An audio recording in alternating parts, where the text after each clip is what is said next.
एक प्यारे से गांव में जहां मिट्टी की दीवारें, आम के पेड़ और लाल छतों वाले घर हैं, एक नन्हा बच्चा आज मुस्कुराते हुए जागा। उसका नाम था उवी। सूरज की पहली किरण जब लकड़ी की खिड़की से भीतर आई तो पीली मिट्टी की दीवारें जैसे सोने से चमकने लगी। उवी ने अंगड़ाई ली और अपनी नीली कुर्ता सफेद धोती पहनते हुए बिस्तर से कूद पड़ा। उसके चेहरे पर वही पुरानी प्यारी सी मुस्कान थी। वो नंगे पांव खिलखिलाते हुए आंगन से दौड़ता हुआ रसोई की ओर भागा। रसोई में दादी मिट्टी के चूल्हे के पास झुकी हुई थी। उनकी लाल ओढ़नी सुबह की सुनहरी धूप में चमक रही थी। वो चिल्लाया, दादी! और दादी मुस्कुराकर बोली, फिर से सबसे पहले उठ गया मेरा राजा। दादी से मिलकर वो फिर से दौड़ पड़ा। छोटे छोटे कदमों में भरी बड़ी उमंग आंगन पार किया और पहुंच गया खेत में, जहां लाल लाल टमाटर धूप में मुस्कुरा रहे थे। चिड़ियाओं आसमान में झुंड बनाकर उड़ रही थी और हवा में आम के पेड़ की डालियां हौले से लहरा रही थी। उवी ने एकटक टमाटरों को देखा। आश्चर्य से आंखें फैल गई। फिर जैसे कुछ याद आया, वो पलटा और भागता हुआ वापस दादी के पास लौट आया। रसोई में मिट्टी की मटकी के भीतर दही को मथनी से धीरे धीरे मथा जा रहा था। दादी की मजबूत हथेलियां हर चक्कर के साथ सदियों का अनुभव और ममता घोल रही थी। वो चुपचाप देख रहा था। उसकी आंखों में जिज्ञासा की चमक थी। फिर अचानक दादी ने माखन की एक गांठ उसकी नन्ही हथेली पर रख दी। वो भी बोला, वाह दादी! उसने माखन चाटा और उसकी मुस्कान में मानो पूरा गांव घुल गया। थोड़ी देर बाद दादी और उवी निकल पड़े खेत की ओर।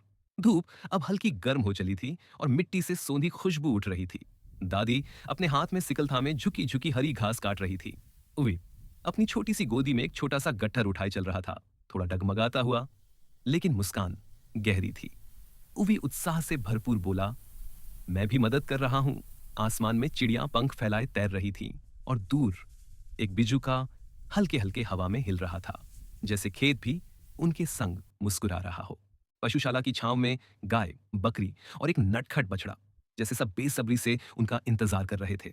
वो हरी घास लेकर अंदर आया, छोटा सा थका पर चेहरा खिला हुआ। जैसे ही वो पास पहुंचा, वो बछड़ा चंचल आंखों से जैसे कह रहा हो, कहां रह गए थे। वो भी खिलखिलाकर हंस पड़ा। उसकी हंसी में मानो सारा आंगन गूंज उठा। और दादी थकी जरूर थी, मगर उसकी हंसी देख उनकी आंखें भी मुस्कुरा उठी। फिर आया खेल का समय। खुले आंगन में तीन छोटे पिल्ले, एक सुनहरा, एक काला और एक सफेद, उई पर कूद पड़े जैसे कोई मेला लग गया हो। पास ही एक बकरी का बच्चा चौकड़ी भरता हुआ गोल गोल दौड़ रहा था।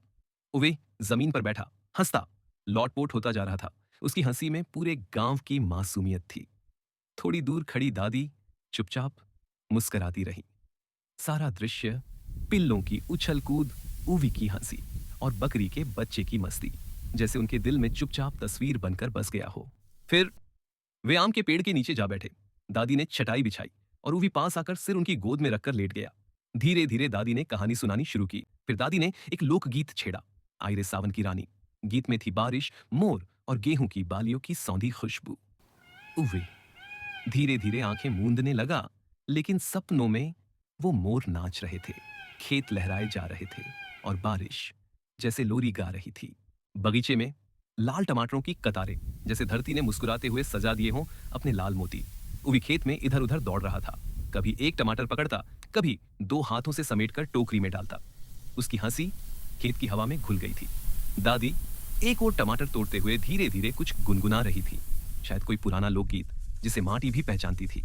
खेत की मिट्टी में एक संगीत था, माटी का, मेहनत का और बचपन का।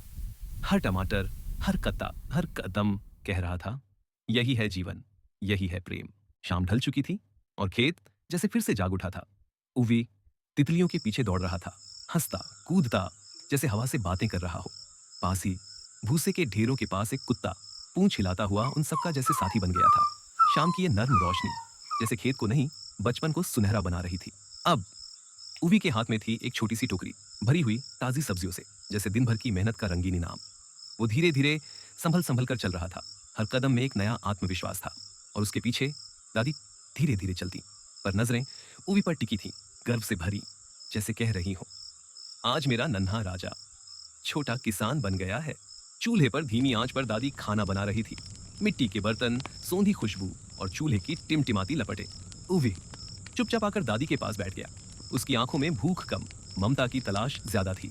दादी ने मुस्कुराकर थाली में खाना परोसा, गरम गरम रोटियां, थोड़ी सब्जी और ढेर सारा प्यार। फिर वो अपने हाथों से निवाला बनाकर उवी को खिलाने लगी।